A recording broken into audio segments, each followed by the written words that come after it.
the Super Bowl. Broadcasting from Radio Row inside the Mandalay Bay Convention Center in Las Vegas, Nevada. You are tuned into Sideline Sports Talk Network's The W Show on 100.1 FM, Kansas City. Brought to you by Stockman Law Firm, the Solar Center, the Negro Leagues Baseball Museum, Golden Gate Funeral and Cremation Services, Gates Barbecue, Positivity Water, Soiree Steak and Oyster House, The Right Tally Tax Preparation, Dillard's Zona Rosa, KC We Spin 360, Derek Thomas Neil Smith III and Long Foundation, Phenomenal Kids Child Care Learning Center, XC Fright Studio Plush, Sierra Fonseca, hairstylist in New York Life. Mandalay Bay Convention Center is where we are. We have another great guest joining us. She's a part of the kingdom. We could say that. She has on her red for Red Friday. Dr. Como Ashraf, who's the assistant professor, Department of Neurology, and the director of MU Concussion Program at the University of Missouri Healthcare. How are you today? Good, thank you. Happy to be here. That's good. So, Red Friday, how you feeling? I'm excited. I'm so excited, and it's so awesome that Columbia is just right down the street from Kansas City, and we're all part of the same Missouri family. So who do you have on Sunday? Actually, I want to start with that. Well, the Chiefs. Okay, of course. I just want to make sure. I'm here, my red and yellow. No secret who I'm supporting. Even being right down the road, is it still as much of a party as it is in Kansas City, even though you guys are a little bit outside? Oh my gosh, yeah, my kids were wearing Chiefs clothes today, actually at school and at the hospital where I work. Everyone's in Chiefs gear, and it's usually like that every Friday during season. Nice. Now talk a little bit about what brings you to Radio Row. Yeah, well, I'm really happy to be here. It's my first time here this weekend. I'm a neurologist at the University of Missouri. I'm a clinician, educator, administrator, scientist. And part of my clinician role is I take care of people with seizures and concussions. Gotcha. As part of my clinical work, and as an administrator, I am the medical director of our concussion program. So great opportunity, met the right people at the right time, right place. And what we're doing at the university is really kind of taken fire. So I was given the opportunity to speak at the Brain Health Summit tomorrow as the first hour of Lee Steinberg's Super Bowl party. Oh, yeah. Nice. Heck yeah. And Now, we've seen a lot of changes, I guess, with the NFL and the concussion protocol, things like that. What are you seeing as far from a doctor standpoint on just the concussions and things of that nature? Yeah, I mean, they're definitely there. I speak for concussions as a fitness person and an athlete myself. I'm a power lifter. We don't get many concussions there, but we know in the sports community that concussions happen. Right. I have track athletes, I have softball athletes, I have baseball, soccer, football, rodeo. I've just the whole gamut of athletes. And we know concussions happen. We know that there's an integrity to the way the sport is played.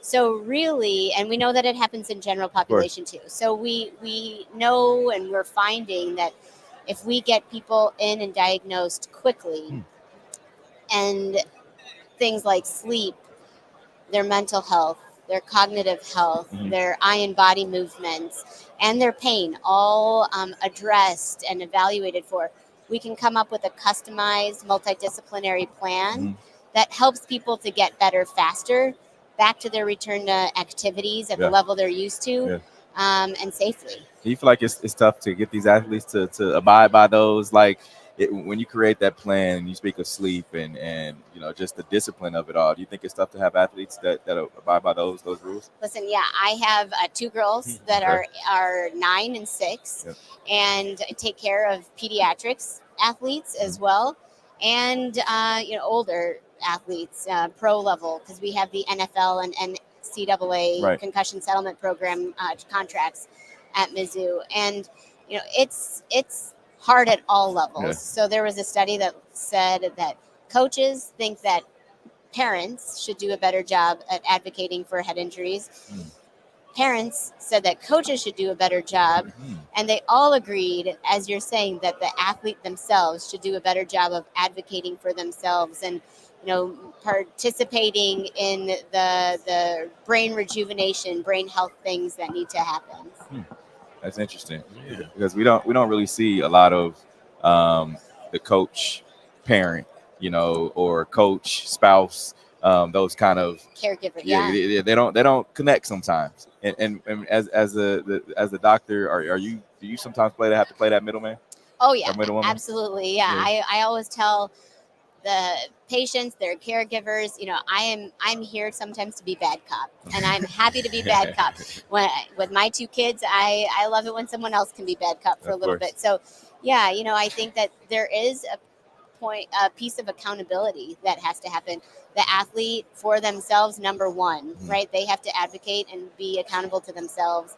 And then it's their community of people. And we know athletes have a big community of people. So, it is the caregivers, it is the coaches, it is their medical teams, all of that.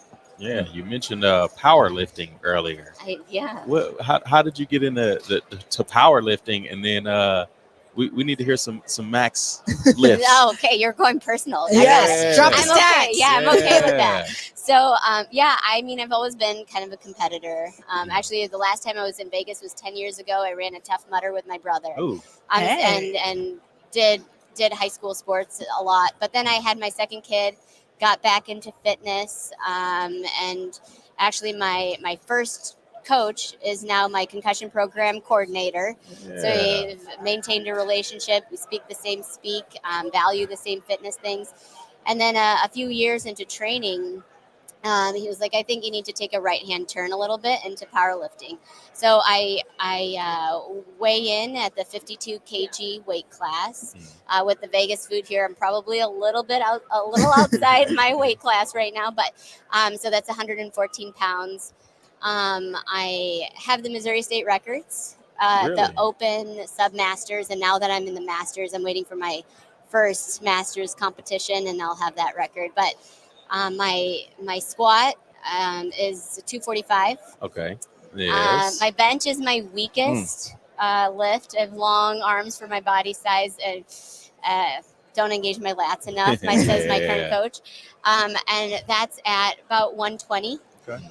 And then my deadlift is the last time I did it was 310 for 3. I was gonna say 300. So, yeah. 310 for 3. So I'm hoping that the next time I compete, it'll be A little higher. a little higher than that. Yeah. Love that. And you mentioned you had daughters. With the knowledge that you have, does it make you weary about them dabbling in different sports? Are you more hesitant on allowing them to play certain sports, or how are you going to go about that? Yeah, so kids are interesting, right? Because they don't have the frontal lobes developed enough sometimes to know what their boundaries are, what their limits are. Right. So I think that the importance is in training, and I value passion for sure. So the way I counsel my own kids, or I would leave them, or other kids, is you have to want to do something, be willing to continue training it, and so that increases safety, and kind of be good at it if you're going to do something that increases your risk, right? So being an athlete myself, no, and the way that concussion program started is I had a distally torn bicep after a heavy power clean. And then the executive director at our ortho program, I was like, hey, we need a concussion program. But it took me a year to pull that trigger and see somebody, because I wanted to compete. And I was like, I'll just fight through the pain. So I get it. And if you love a sport, you want to compete in it. And so if my kids are passionate about a sport, they can compete in it. But I'm going to be sure I get them really good safety-centered training. Gotcha. So that they don't think that they can do something that they're not really fully trained to do. Gotcha. So the worst case scenario is when you see somebody like taking a header to a ball playing soccer when they haven't had that training. Or and I was a college soccer player, so I know I'm sure you took all your about header it. right. Yeah, yes, so. I did have my fair share of concussions throughout my career, but like you said, taking kicks off, goal kicks and stuff like that, straight to the head was no joke. And I was always weary about it. My coaches, of course, never wanted us to back down, but it's hard knowing that, knowing that you're going to take the hit, knowing that you almost need to, or you're expected to, and making that game time decision. But Well, it's like if knowing where I am, if I was to try to pull 400-pound deadlift, I am going to get hurt. Yeah. So if you don't have the right training, if you're not prepared, you're going to get hurt. And we know too that if people haven't fully recovered from a concussion, they're at about 50 to 60% increased risk of a musculoskeletal injury. So that ACL, the knee, the shoulder, things that look like it's just that, but actually in the background, it's the brain. Wow. Yeah. That's interesting. Are there any day-to-day brain health things, precautionary things that just the average person should do? And then also for someone that, like Jasmine and myself, that has suffered from multiple concussions. Yeah, absolutely. It's a great question.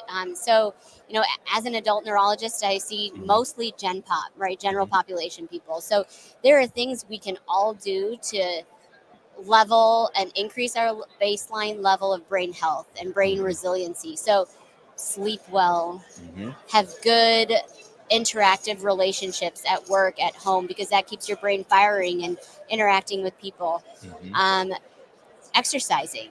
At least 30 minutes a day, 3 times a week. It's important to keep your body fit so your brain is fit.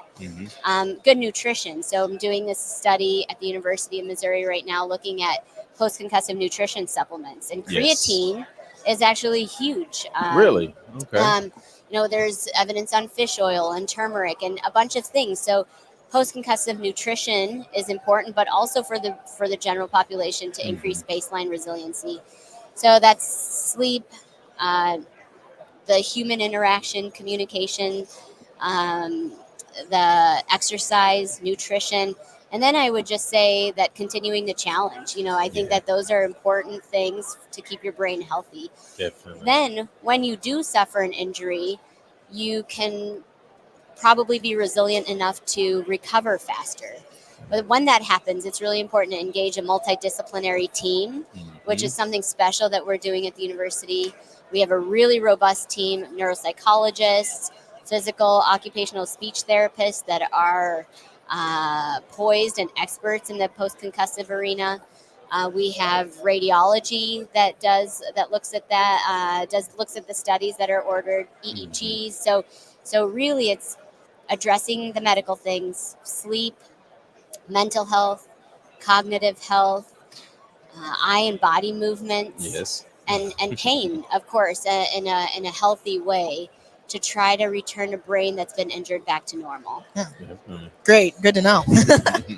How can people find you? How can people find your content? Yeah. Well, thanks for asking. So I'm on the University of Missouri physicians page. If you type concussion at the University of Missouri, you'll see the team. I'm on that team. I'm the medical director there. So, and then I'm on LinkedIn and Twitter and Instagram. Okay. Yeah. Cool. Yeah. We appreciate you giving us part of your day. Thank you so much for having me. Thank you. Yeah. Go Chiefs. Go Chiefs. Right. Yeah. We'll be right back here with more guests live from Radio Row inside of the Mandalay Bay Convention Center. Go ahead, say it then. Who the GOAT? Who the GOAT? Who the GOAT? Who the GOAT? Big as the what? Hey. Big as the Super Bowl. Broadcasting from Radio Row inside the Mandalay Bay Convention Center in Las Vegas, Nevada. You are tuned into Sideline Sports Talk Networks, the W Show on 100.1 FM, Kansas City. Brought to you by Stockman Law Firm, the Solar Center, the Negro Leagues Baseball Museum, Golden Gate Funeral and Cremation Services, Gates Barbecue, Positivity Water, Soiree Steak and Oyster House, the Wright Tally Tax Preparation, Dillard's Zona Rosa, KC We Spin 360, Derek Thomas Neil Smith III and Long Foundation, Phenomenal Kids Child Care Learning Center, XC Fright Studio Plush, Sierra Fonseca, Hairstylist in New York Life,